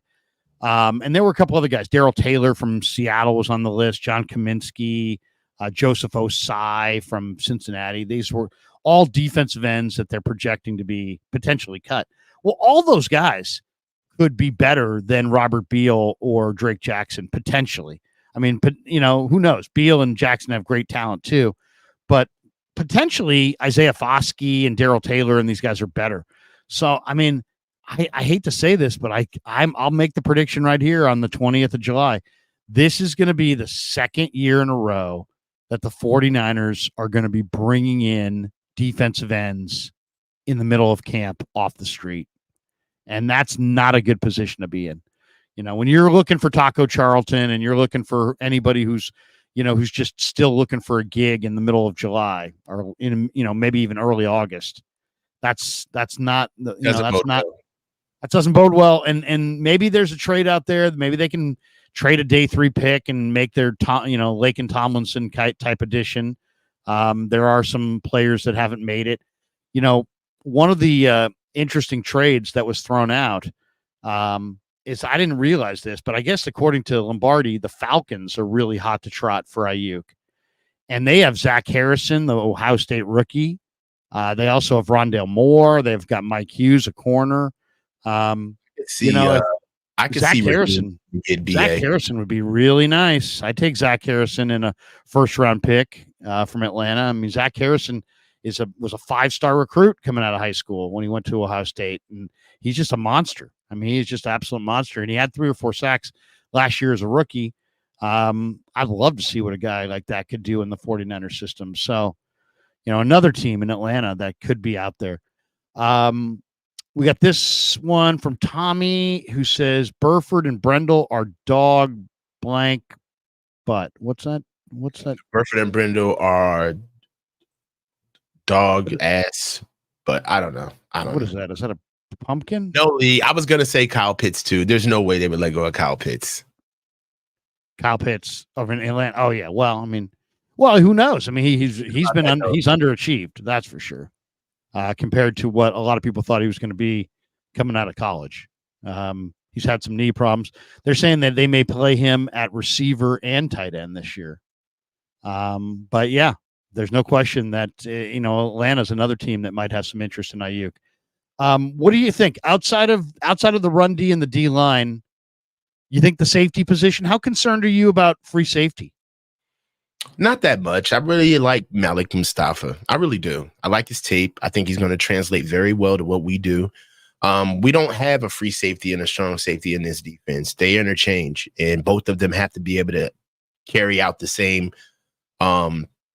skill set depending on what strength they're on or what the offense is giving them. So I've let go of the free safety versus strong safety conversation a long time ago. They're just going to have to do it both. I'm counting on Jair Brown to be better than what he was last year. I'm really encouraged by him. His last game was his best game.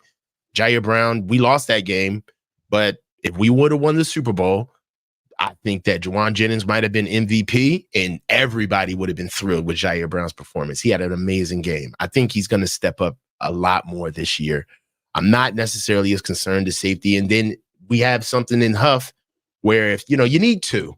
If Huff comes in and he's actually what he is, then I feel like our safety situation goes from tentative to an actual strength, right? So if Huff comes back, what he's supposed to be, but he's able to be paced in through packages because Malik is actually showing to be a good rookie and get himself on the field. And then on top of Jair continuing the same growth track that he had ending his rookie season, I'm not too concerned with safety, but it is a concern depending on what Huff can give us. If Jair steps up and if Malik is actually a vital piece for us right away as a rookie. How concerned are you with Digital Drew's comment here? He says also the defensive coordinator is completely new. I think he's insulated by Brandon Staley. I think they did that a lot this year. If you look at that entire team, they outsource Adam Peters' position with 2 new guys. They outsource Brandon Aiyuk's position with 2 new guys. They outsourced the defensive end position. The linebacker position with 2 new guys. So it's what they do. They redundancy is a very big part of their SOP. So I feel as though bringing on Coach Sorensen, they went ahead and did a redundant move by pulling in Brandon Staley. I think it's going to be good for him to be insulated with a guy with not only defensive coordinator experience, but head coach experience, situational experience. And they check the box with the guys feeling comfortable with having a coach that they feel as though even if there is something different, it's kind of going to be on the backdrop of, oh, well, this is Nick. Coach Sorensen knows us. So if he is going to access something to do different, it's coming from a context of he already knows what we do well. I think that's a conversation that Coach Wilkes wasn't afforded when he was here. Trying something new and being the new guy who doesn't know anybody, there is a question of, all right, well, why are we doing this? How are we doing this? And we don't see success right away. The only way to get that to carry over as a coach is you got to have your coaching staff on your side of the ball so they can kind of like spread the gospel, right? You got to have a lieutenant to say, no, it's not working right now, but Coach Wilkes has got it. Coach Wilkes didn't have that. He didn't have his own staff in there. He literally was the guy. Conversely, I think that if the entire staff is behind the Nick Sorensen move, a lot of the things that he's going to be doing, even if they work or don't work, it's going to be more of a collaborative effort rather than a top-down, you were brought in here to be our guy, to be a hired gun for us, to actually make things better. I think they're going to be a lot more forgiving with Nick Sorensen. Now, what does that mean on the field? Does it actually marry to us actually doing better things on the field? I think, yes, the defense has shown that they can bounce back. Robert Saleh struggled early with this defense. They galvanized around him and bounced back. I don't think people remember this, but DeMeco Ryans struggled early when he was a defensive coordinator on this defense. They galvanized around him and they bounced back. And I think the common denominator is with that, if and when Coach Sorensen struggles as a rookie defensive coordinator, is that they know the man. He's an insulated hire. They understand that they're not going to eat their own young, and they're going to stick with them. So if it happens, I expect to see the same things that they did with the previous two inside hire defensive coordinators in Robert Saleh and DeMeco Ryans. Last one, the 49ers were 20th in pass block win rate last year. They were 23rd in run block win rate. All this talk about Aiyuk, isn't offense and now the defensive line and the run D. What about the O-line? Well, where are you on the Niner O-line? 20th in pass block win rate last year, 23rd in run block win rate last year. No new starters. What do you think? How concerned? Well, okay. So for me, it's hard for me to gauge the offensive line.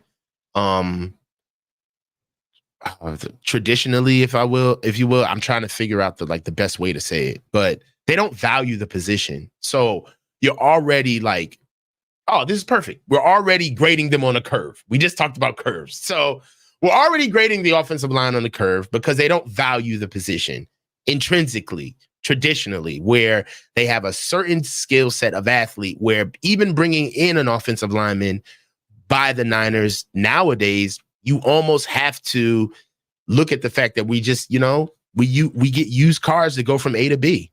You know what I mean? We don't necessarily go out and go get the best vehicle to go on the ground to use for our offensive line. It's weird because we are a running football team, but I feel like that's more of something for Kyle. It's disingenuous from us to try to get water from a rock. Jake Brindle is what he is. Right? Spencer Burford is what he is. All right. For us to try to pontificate why these guys aren't Larry Allen or Jesse Superlu is asinine, in my opinion. Right? We bring a certain type of athlete. And another thing is that they get away with murder because offensive line is hard to scout for the layman. Right? The average fan just sees a 350-pound man at 6 whatever, and they're like, oh, he's big. He's a lineman. He should do. You're right. But the average person isn't going to be able to say, look at his punch. They got this guy and he's stiff as a board. He's got no dexterity. Look at his feet. They brought this guy in here and they think he can run outside zone with those feet. Look how weak he is at the point of attack. You think you're going to put him on an inside? So the average fan doesn't really necessarily bone up on knowing what they know from a fantasy football perspective, from tackle to tackle. So the Niners do get away with bringing in offensive linemen where if fans were up on old linemen the way they are on a running back or on a receiver, where you could literally chart the numbers and look at the guy play with the ball in his hands, I think fans would see how laughable it was to I like Dominic Pooney, but this year was loaded with offensive linemen, Larry. You know this. They could have fixed their offensive line issues within the second and Pittsburgh third. did. Yeah. Pittsburgh drafted 3 awesome. Pittsburgh drafted the best center, the best guard, and the best tackle, all in the one draft. I mean, Yeah. it was an amazing get for Pittsburgh. And if you really want to say, like, and I feel like this is about process. So, we got the coach we got, and we got the scheme we got. So, and we're going to the Super Bowl with it. So you can't complain but so much. But it does matter that the team that we can't beat, they care about their offensive line. Like, the team that beats us, they invest in their offensive line in ways that we do not. And I think that matters on some level. That matters. So they got to the Super Bowl with that O-line. They obviously there's a method to their madness, but I, for one, am tired of seeing us go 5 wide on third and season. Like, if we're the number 1 leading rushing team in the NFL by far, and in the most serious moments of our games, we don't run the ball. And it's not, and I feel like there's a conversation there too. Like, it's not just Kyle is shit in the bed. That's not it. Kyle is smart. He knows he can't run the ball. That's what he doesn't want to say. He doesn't want to say, I really don't have faith that on 3rd and 3, if we run the ball, we can get those 3 yards. I don't have faith in that. No. I kind of think that if the Niners had more of an Eagle-like, mindset, as far as they got to 3rd and 4, they were thinking pass. If they had thought run and got to 4th and 1 and ran it again, two down territory. 2 down territory with 2 runs. Game, you don't look at 3rd and 4 and say, "Oh, if we flex Christian out from empty and get him into the empty into the slot, then we'll have the right play." It's like, no, if you run the ball, it's like, dude, we got 2 downs to get 4 yards. We're running the ball. Yeah, totally. Okay. Digital Drew says Larry needs a call-in show. Need to get back on that horse and chat with my guy. And Kevin, missed that dude. Kev is in Europe, and because of that whole thing yesterday where there was all these codes that got screwed up. Did you hear about that, Coach? That whole strike. Yeah, and so he got stuck. His flight got canceled. So it's going to take him a little longer to. He's flying through Amsterdam now. So now who knows? Maybe I'll lose him in Amsterdam. But yeah, he'll be back. He'll be back on Sunday or Monday, and will be a major part of the channel. And we'll be doing our Wednesday call-in shows. One note that I did see here in an article that I was looking at while I was flipping around here is that people asking the question, and I've asked the question a few times. There is some amount of time that Brandon Aiyuk or any free agent has to play for the full season to accrue. And what it is he has to play at least 6 games. So that means that technically he could hold out. He can. No, that's a tech joke. Real men tested pride. I saw that. Yeah. So he only has to play 6 games. So technically, that's my point, is like right now the Niners are like, we're not signing him to the big money deal and we're not trading him. Okay, but what if he decides he's not going to show up until like week 10 because he only needs to play 6 games for the season to accrue? If that is his plan, I think your better plan is to trade him than it is to wait for him to show up in week 10. That's all I'm saying. Yeah. And I don't want to trade him, but if it's that, those are my choices. He would lose a ton of money in fines, but who knows? Maybe he would try to force the Niners' hand to make them, wipe those fines away. Coach, give me last question I'll have for you. Give me one player or 2 players. It could be an offensive, defensive player. Give me 1 or 2 players that you think we haven't discussed hardly at all, but you think are going to be major surprises in 49er camp this summer. 1 player on each side of the ball, if you got one. And we haven't talked a lot about them this year. Those are the only prerequisites. And 1 offensive player, 1 Niner defensive player that you think is going to have a really, really good impact this year but we really haven't spent any time really talking about them. Okay. So on offense, I'm going to go with Juwan Jennings.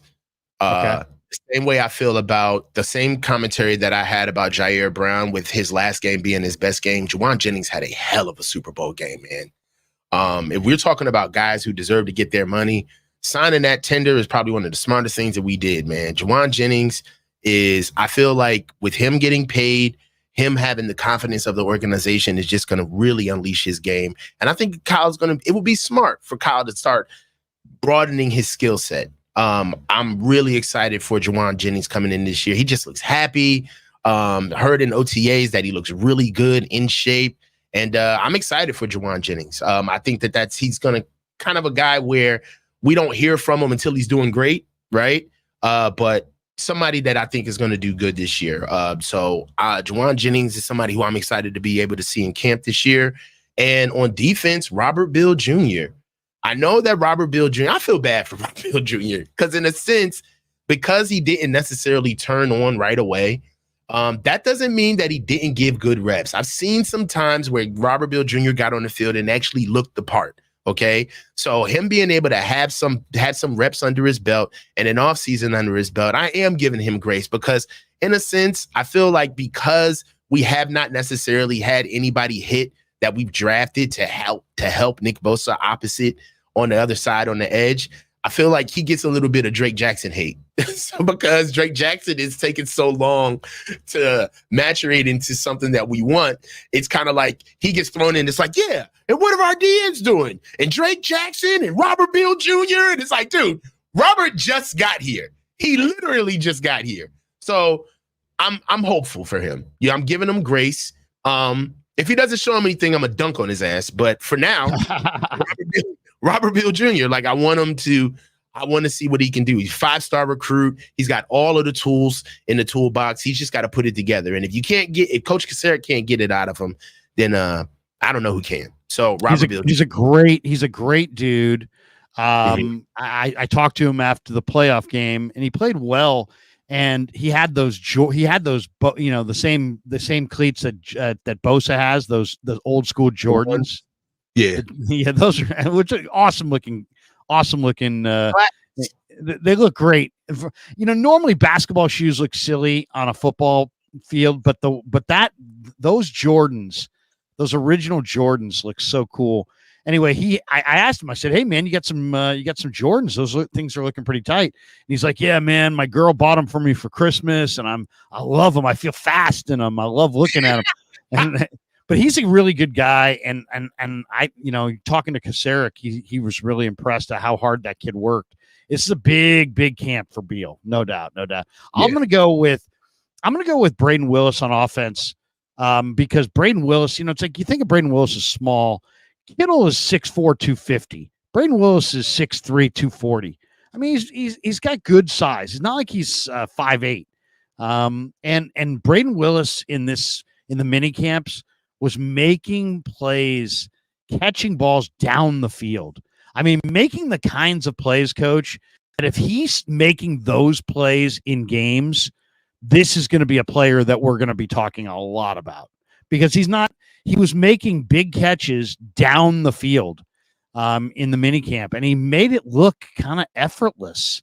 And they talked this kid up last summer, and I didn't really see it. He didn't show tons, but man, he looks good. He looks good right now. So I would say Braden Willis on offense, and I'm gonna go with Jalen Graham on defense. I know people have been talking up Winters, and there's Campbell, but Jalen Graham to me is instinctive, fast, and 6'2", 225, knows the defense now. I think is going to be worlds better from last year to this year.